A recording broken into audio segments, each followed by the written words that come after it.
11편은 여호와의 도움에 대한 이 믿음과 신뢰. 오늘 11편은 다윗이 생명의 위협을 느끼는 절박한 상황 속에서 친구들의 권고에 따라 도피하지 않고 하나님의 보호를 신뢰하는 내용으로 되어 있습니다. 전반부에는 주로 부조리한 현실 속에서 느끼는 실망과 도망치고 싶은 유혹이 드러나고 있어요. 1절에서 3절. 꼭 우리 지금 상황과 비슷해요. 그죠? 제가 어저께 요양원에 가서 저도 이제 설교하겠지만 우리가 처한 현실은 언제나 사망의 음침한 골짜기를 통과하고 있다. 그렇죠? 오늘 다윗이 처한 상황이 똑같아요. 오늘 뭐라고요? 부조리한 현실 속에서 느끼는 실망과 도망치고 싶은 유혹이 드러나고 있음을 보게 됩니다. 그리고 후반부에 하나님의 공의에 근거하여 신뢰와 믿음의 회복이 나타나고 있음을 우리는 4절에서 7절을 통해서 보게 됩니다. 자, 오늘 이 11편의 역사적 배경은 다양한 의견이 있는데 압살롬, 자기의 장인인 사울의 박해를 받아서 심각한 불안과 위기를 느끼는 시기로 보고 있는 사람도 있습니다. 또 어떤 사람은 자기의 아들인 압살롬이 비밀리에 주도하였던 반역 계획에 내밀이 드러난 시점으로 보고 있는 사람들도 있습니다. 그러나 정확한 배경을 알 수 있는 부분은 없지만 알 수 있는 것은 다윗이 심각한 생명의 위기를 느끼고 고통스럽게 살아가던 환난기에 쓰여졌다고 하는 사실. 환난기. 그러니까 다윗의 생명을 노리고 있는 절체절명의 위기 상황. 우리 대한민국적으로 보면 지금이고 한국 교회적으로 볼 때도 지금 이 시와 맥락이 비슷하다고 하는 것을 우리가 보게 됩니다. 본시는 일반적으로 개인적 확신시라고 합니다. 이 11편을 갖다 개인적 확신시라고 합니다.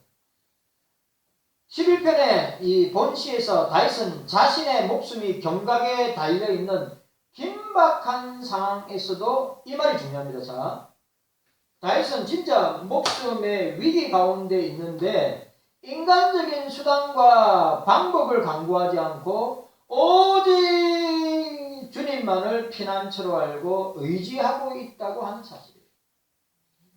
예? 어떤 인간적인 수단과 방법을 동원하는 것이 아니라 오직 주님만을 피난처로 알고 의지하고 있다고 하는 고백입니다. 참, 보통은 여러분 사람은 있지 않습니까?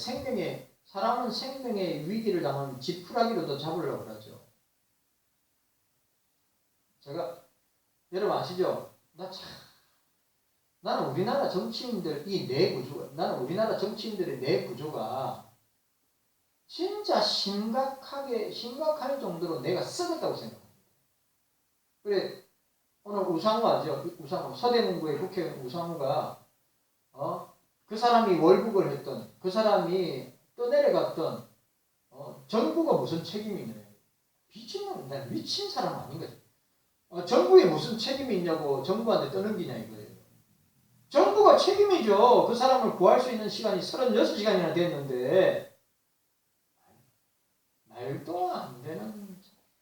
그래, 저는 생각해보세요. 그 사람이 죽음의 공포 가운데 바들바들 떨고 있는데,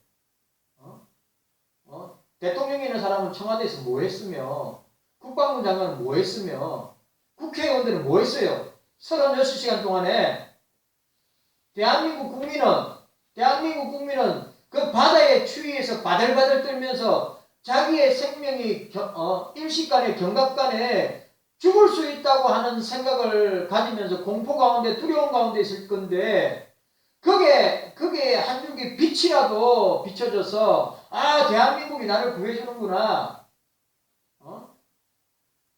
아니면 해군이 나를 구해주는구나. 그래도 대통령이 여러분 내가 얘기하죠. 미국 같으면요. 세상 끝에 있을지라도 미국 사람 건져내고 맙니다. 특수부대 동원해서. 아세요?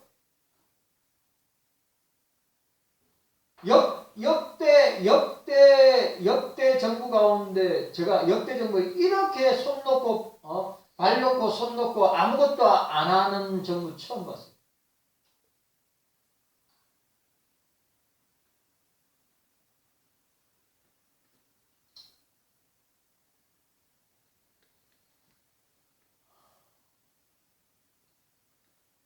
다윗은 하나님께서 부조리한 현실을 공정하게 심판하실 정의로운 재판장이시다. 오늘 이 시대가 그런 것 같아요. 진짜입니다. 오늘 이 시대가 부조리한 현실을 공정하게 맨날 공정, 공평, 정의 타령하는데 제대로 적용되는 게 어디 있어요? 정의로운 재판장이심을 다윗은 확신했습니다. 이러한 다윗의 신앙은 불공평한 현실에 직면하면서도 성성장구하는 악인의 철저한 편. 기억하세요. 뭐라고요? 이런 부조리하고 불공평한 현실에 직면하면서도 우리가 지금 그렇게 당하고 있잖아요. 우리가 지금 그런 상황 가운데 있잖아요. 악인들이 성성장구하는 것처럼 보이지만 하나님이 철저하게 파멸과 고통받는 철저하게 그들을 파멸시키고 고통받는 의인들을 승리하도록 이끌어 주실 것이다. 믿으시기를 바랍니다. 여러분, 우리 그런 상황 가운데 있잖아요. 세상은 업무와 반역으로 점철되어 있는 고통스러운 장소입니다. 맞습니다. 이러한 상황 속에서도 진리의 최종적 승리를 믿는 성도는 말씀의 최종적 승리를, 하나님의 최종적 승리를 믿는 성도는 결코 신앙과 믿음을 포기하지 않습니다. 확실해야 됩니다. 이런 상황 가운데 제가 오늘 제자하고 제가 아끼는 제자 중에 하나가 와서 전화와 상담을 하는데, 뭐 삶이라는 건 저거는 똑같은 것 같아요. 삶이라는 게 똑같은 것 같아요. 그래 자식 키우고 남편 뒷바라지하고 자기도 직장생활하고 몸이 10개라도 따라주지 않는데, 그러고 보니까 자기 뜻대로 자기 원대로 되는 게 아니에요. 너무 힘들다는 거예요. 내가 뭐라 했습니까? 중요한 거는 하나님 앞에서 그래, 가정적으로 자식을 볼 때, 남편을 볼 때, 가정을 볼 때, 또 자기 자신을 볼 때, 그리고 자기는 4가지 5가지 일을 다 하고 있어요. 자식도 한두 명이 아니야. 자식도 3명이에요.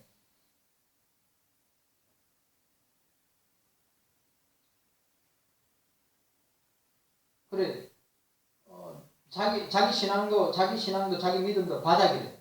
그건 내가 그랬어요. 바닥이니까 치고 올라오면 된다 그랬어요. 바닥이니까 치고 올라오면 됐어요. 더 내려갈 곳이 없으니까. 이야기하는 게, 목사님하고 함께 제가 간사로 교사로 사역할 때, 그때가 제일 자기 신앙이 제일 뜨거웠고 제일 열정적이고 제일 행복한 때였던 거예요. 지금 목사님 솔직히 저 바닥이에요. 내려갈 곳이 없어요.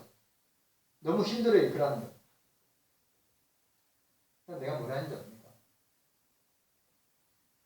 다른 방법, 내가 그래서 다른 방법, 기도 외에는 다른 방법이 없다. 파수꾼이 되어 있는, 남편도 지키고 자식도 지키고 가정을, 마귀는 끊임없이 가정을 무너뜨리고 자식을 무너뜨리고 남편을 무너뜨리고 니를 무너뜨릴 수 있는데 다른 방법이 없다. 기도와 말씀으로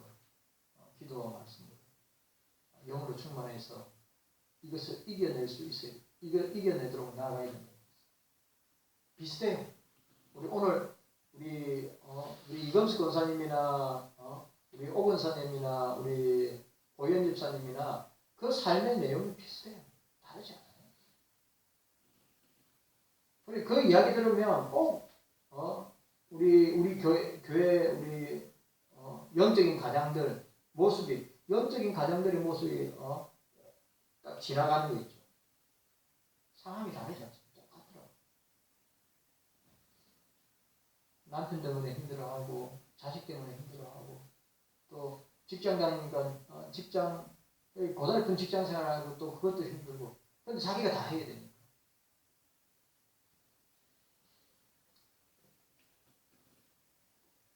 그래서 내가 진짜 기도하면서 말씀 가운데 영적으로 회복하지 않으면 너 가정 무너진다. 다 무너질 수 있다.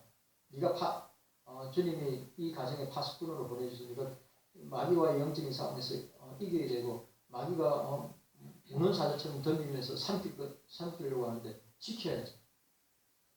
내가 그랬어요.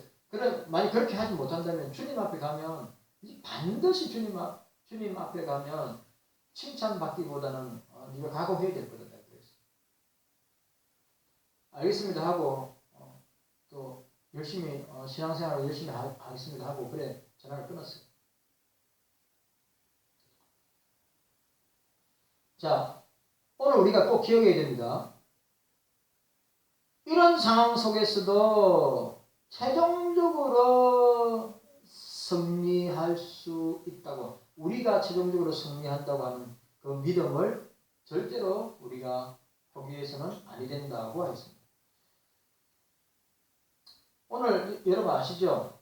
다윗은 살기등등한 폭력이 난무하는 위태로운 환경 속에서도 역설적으로 더욱 커다란 하나님에 대한 신뢰와 믿음과 신앙의 회복을 내다보고 있습니다.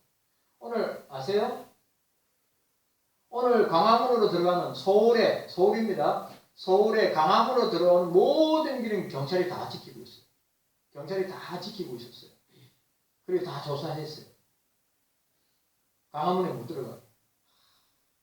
그리고 광화문은 어떤지 아시죠? 광화문은 버스가 그 넓은 광화문 시청에서 광화문까지 버스를 다 막아놨어요. 또 바리케이드 다 치놨어요. 아마 역대 정부 가운데 이런 정도로 한 정부는 처음 본 것 같아요. 서울로 들어오는 모든 길목, 광화문으로 들어오는 모든 길목 경찰이 다 막고 있었어요. 그래가지고 막 신랑이 버리고 싸우는 뉴스에 보니까 신랑이 버리고 왜 검색하냐고. 당신들이 뭔데 검색하냐고. 내가 지나가는 건데. 살기등등한 폭력이 난무하는 위태로운 환경 속에서 역설적으로 하나님을 신뢰하고 믿음과 신앙으로 나아가야 된다고 하는 것입니다. 다윗의 자세는 고난과 역경을 당하면서도 이 말도 중요합니다. 다윗의 자세는 오늘 우리가 시편을 통해서 다윗의 자세는 고난과 역경을 당하면서도 신앙을 포기하지 않고 끝까지 하나님만을 바라보는 순교적 신앙의 표본이 누구냐? 다윗이랍니다. 우리 고신의 우리 설립자들 어르신들이 그 신앙이란 말이에요. 다윗이 그렇단 말이에요. 고난과 역경을 당하면서도 절대로 믿음이다. 내가 오늘 그 제자한테 신앙과 믿음을 포기하면 안 되고 신앙과 믿음이 자꾸 침체되거나 침륜에 빠지거나 뒤로 물러나가면 안 되고 다시 회복해야 된다.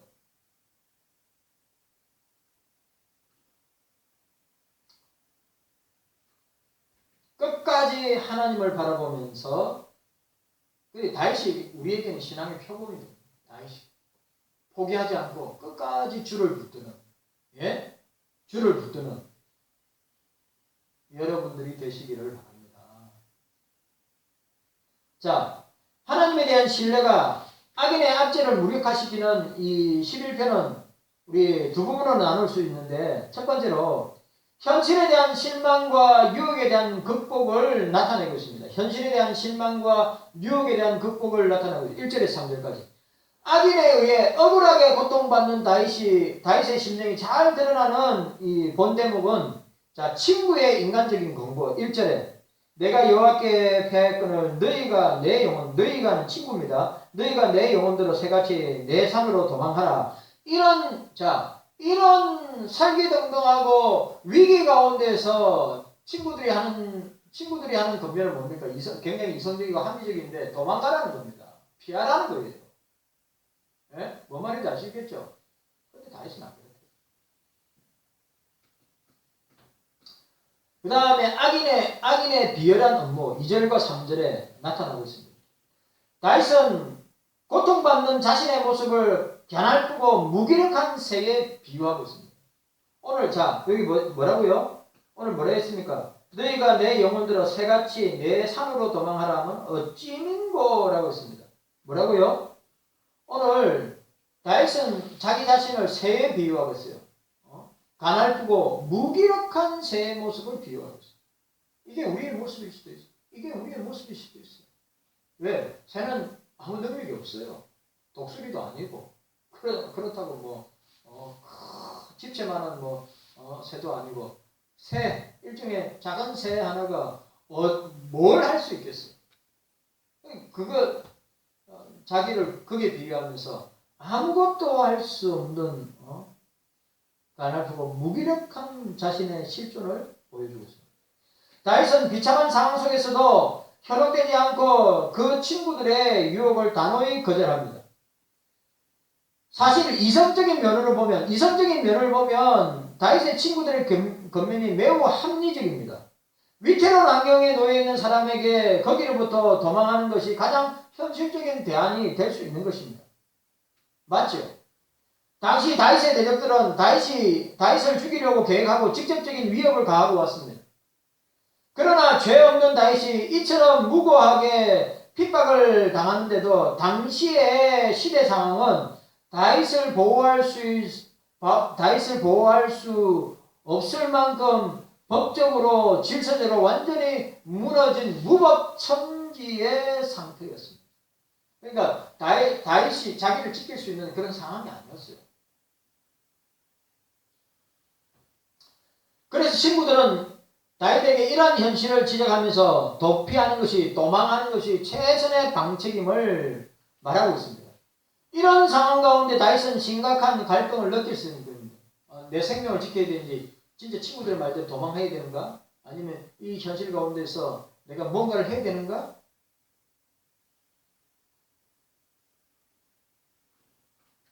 어떤 의미에서 친구들의 조언은 다윗 자신의 내면에서 분출되는 자아의 욕구이기도 하였고, 답답한 현실 속에서 침묵하시는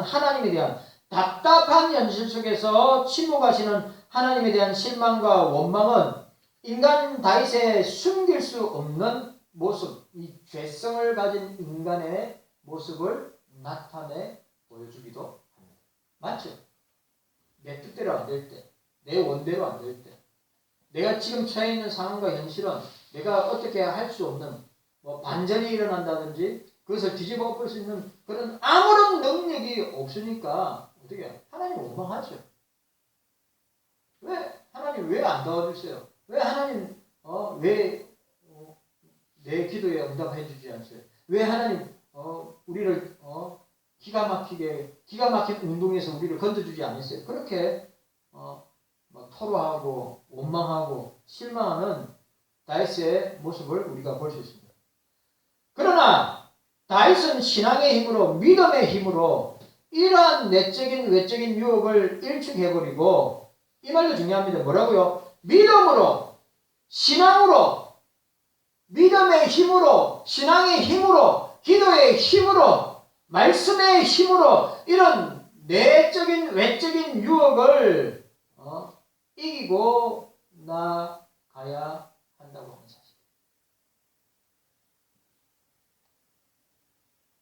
원수들의 업무가 아무리 강교하고 원수들의 업무가 지금 우리 대한민국이 한국교회가 그렇단 말이죠. 원수들의 업무가 아무리 강교하고 사회가 아무리 부패할지라도 하나님은 살아계신다.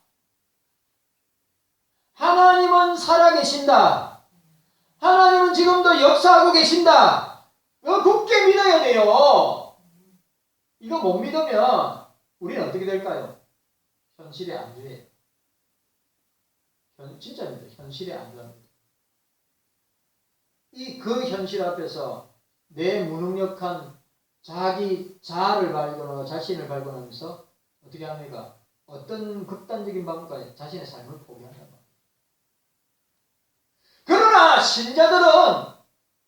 그러나 다윗은 어떻게 해요? 신앙의 힘으로, 믿음의 힘으로, 기도의 힘으로, 말씀의 힘으로 어떻게 해요? 이겨낸단 말이에요. 목사도 마찬가지예요. 목사도 사람이에요. 목사도 지금 보세요. 목사도 지금 당하고 있는 이 현실, 이 기가 막힌 이 현실 앞에서 생각해 보세요.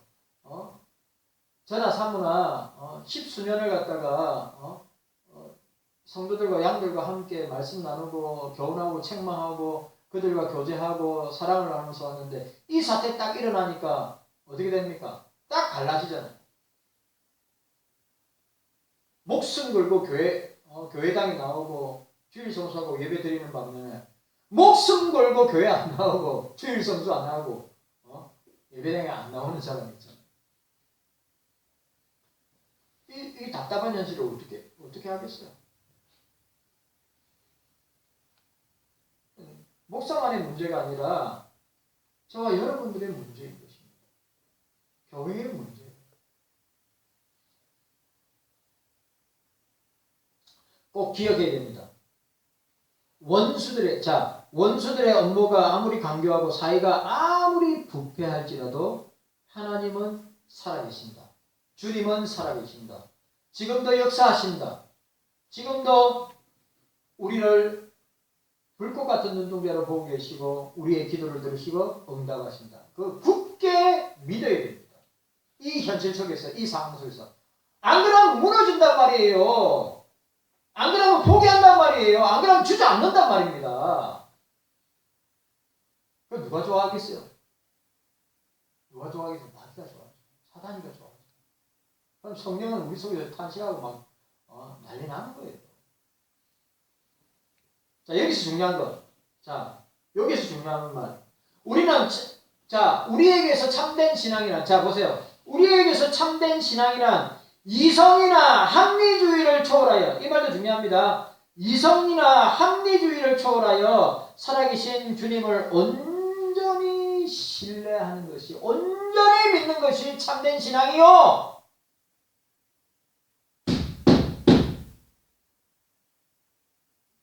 참된 신앙이 뭐냐? 우리의 이성이나 합리적인 사고를 초월해서 살아계시는 주님을 온전히 신뢰하고 믿는 신앙이 참된 신앙이에요.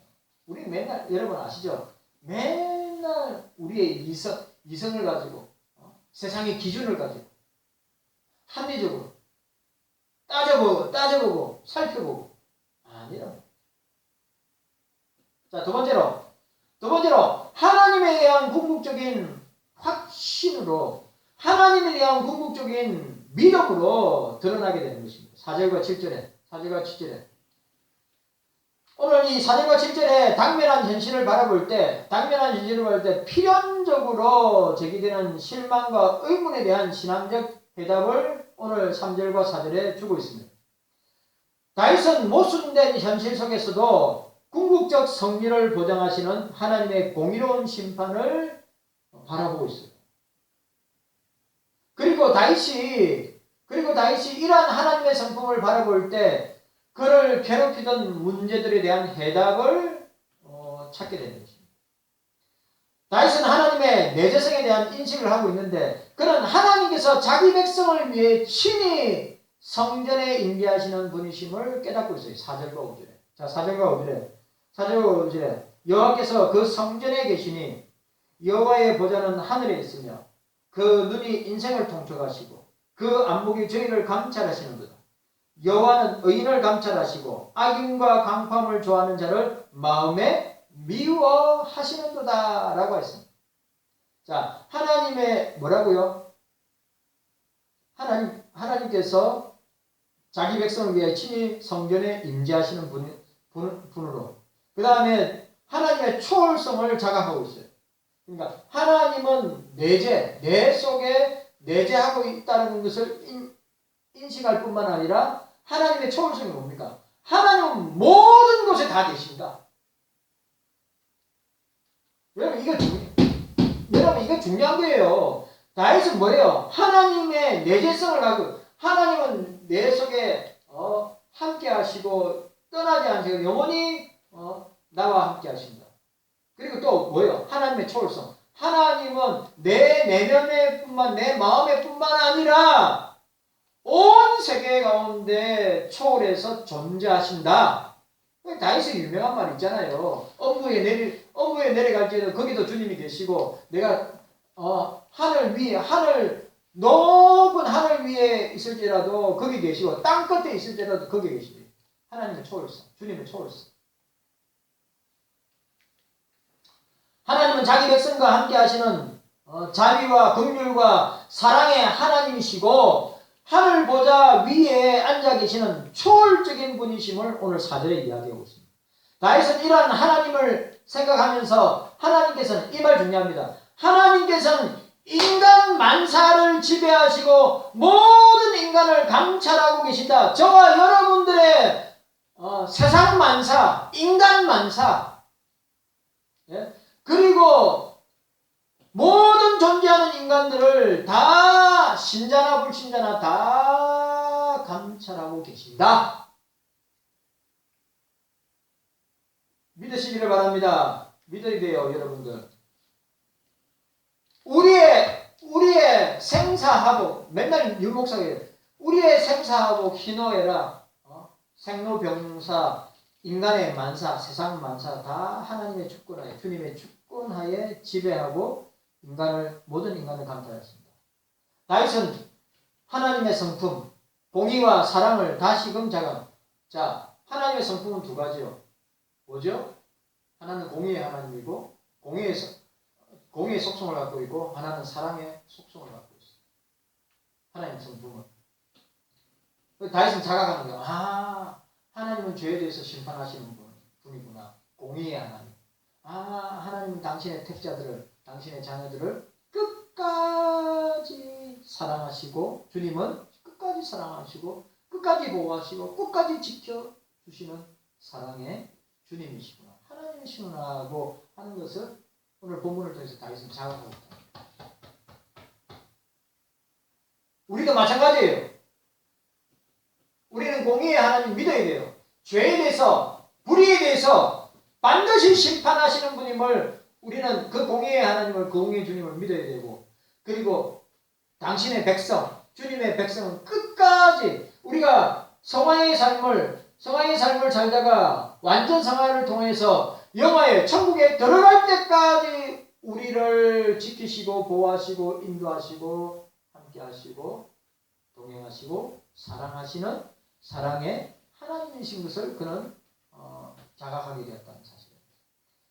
하나님은 어려우신 분이십니다. 따라서 강포를 좋아하는 악인에 대해 불과 유황으로 반드시 형벌하실 것이다. 6절에. 자, 6절에 악인에게 거물을 내리치시리니 불과 유황과 태우는 바람이 저희 잔에 소독이 되리라고 했습니다. 반면 여호와는 어려운 자에게는 한없는 사랑을 베푸신다고 말씀하고 있습니다. 다윗은 이러한 확신을 통해서 하나님께서 결코 자기를 의지하는 정직한 백성을 버리지 않으심을 우리는 다윗을 통해서 보게 됩니다. 자, 오늘 결론. 우리는 다윗의 신앙이 요 말이 결론의 아주 핵심 키포인트입니다. 우리는 다윗의 신앙이 추상적인 이론이나 자기 확신에 근거한 것이 아니라 하나님에 대한 바른 성경적 지식으로 기인하고 있음을 알아야 됩니다. 이 목사가 진짜 중요한 말을 했어요. 뭐라고요? 다윗의 신앙은 추상적인 게 아니에요. 이 추상적인 이론이나 자기 확신에 근거한 것이 아니라 삼일체 하나님에 대한 바른 지식으로부터 기인한다. 삼일체 하나님으로부터 바른 성경적 지식으로부터 기인한 것이다.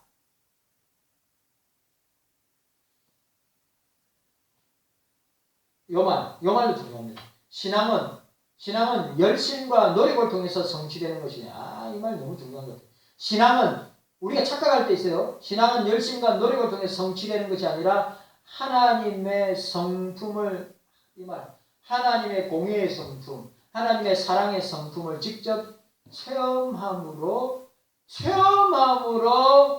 얻어지는 것이다. 경험함으로 얻어지는 것이다.